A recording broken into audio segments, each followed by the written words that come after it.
The Joe Rogan Experience. I tried watching the Bourdain documentary, but I got too sad. I couldn't do it. And did it feel weird? Did you watch it, Roadrunner? Oh, yeah. Did it feel weird when you knew that the voice was AI, sort of a recreation of his words?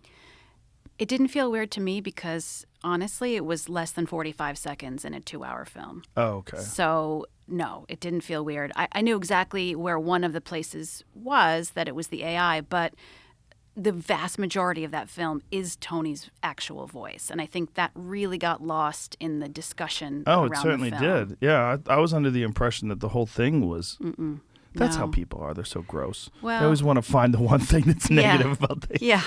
Yeah. It really bummed me out because that was the dominant conversation on opening weekend, and it really kind of took away for me from it's a beautiful film.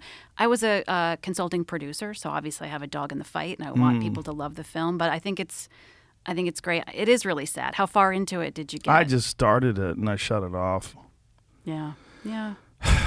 I just got too sad. Maybe it was my mood that day. I just wasn't ready to watch something like that. I was just like, I can't do this. Yeah, I understand. I've been steeped in all things Tony for, over a decade, but since he died, I've been making these books and working on the film and talking about him. And so I've kind of got, I think, a layer of numbness in a way, but sometimes stuff gets through. The first time I saw the film, I cried like a baby. When I was home by myself, I was really glad to be alone, There's always this feeling when someone takes their own life, like if I could have just talked to them, like if I was there, if I could have talked to them. That's, I talked to David Cho, and he had that same take on it. It's just, you just don't know. You feel like you fucked something up. Like you feel like there's no peace. If I think about him, I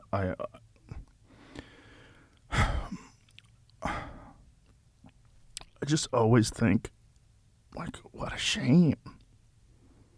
What a shame. Like a guy who was so interesting and so loved, I found out about it from Maynard Keenan from Tool. Do you know the story? I listened to you talk to Tom Papa right after Tony died. So he made kind of a joke, sort of right? Around it. Yeah, Maynard's a funny guy. And he was joking around. He had said that, he knew that Tony was really into jiu-jitsu. And Maynard really into jiu-jitsu too. And it's like, we should have a celebrity match. That would be awesome. And he was talking about it. And then he texted me and said, I guess the celebrity match is off. And I was like, what does that mean? Like, I guess he had just assumed that I would have already known about it. But I was in Chicago and I had just woken up. So then I Googled it and I was just like, oh. Yeah, that's not a great way. I mean, there's no good way to find out that news, but sounds like a particularly painful way to hear it. It was confusing, It's painful, but it's like it's almost like it's painful later. In the beginning, it's just like shock. You're baffled. You're like, how? What? Not there anymore. Like, this person's not there anymore. Like, if I text him, it's not there. Yeah. I have a phone that I won't get rid of because it has text messages from him. And it's like, I can always go back and look at them. Yeah, same. I'll never get rid of my last texts with him. I mean, and what you were saying about, you just wish you could have done something. I mean, believe me, that is a conversation I have had with so many people. And I think to myself, like, if I had just been a little more, I don't know, something, if I had said something, or if I had been more supportive, or, I knew he was in trouble that week, but it never occurred to me that he would take that action that he did. And the fact is, he had a lot of people around who were very close to him, who loved him. And he had other people that were offering to come and be with him because they knew he was having a hard time that week. And he said, no, don't come. So Why was that week so particularly hard? He was there was some stuff in the media with him and his girlfriend that was, not great. He was very, very in love, and I think there was some. I mean, I'm not saying anything that isn't public record, and I'm always hesitant to talk too much about all of that. But it's it's out there. It was in the Italian press and maybe the French press that his girlfriend had been maybe or maybe not with another guy. There were a lot of pictures that made it look not great, and I think that was really hard for him. And you'll see they talk about it. It gets talked about in the film. It gets talked about in my book. I think he was deeply in love, and I think he was realizing that this relationship maybe wasn't what he thought it was, or that I think he felt humiliated, honestly. And I mean, that's a hard thing for a private person to metabolize.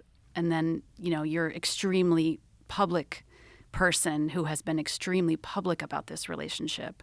I think it was a lot for him to handle in that week. Mm. Yeah, there's not much you can do when that happens in terms of like talking to a friend. Like Mm-hmm. words just don't work. Yeah. Like they don't. You're not going to absorb them. Mm-hmm. Mm-hmm. Yeah, it's it's. I don't know that a normal reaction to romantic trouble is to take your own life.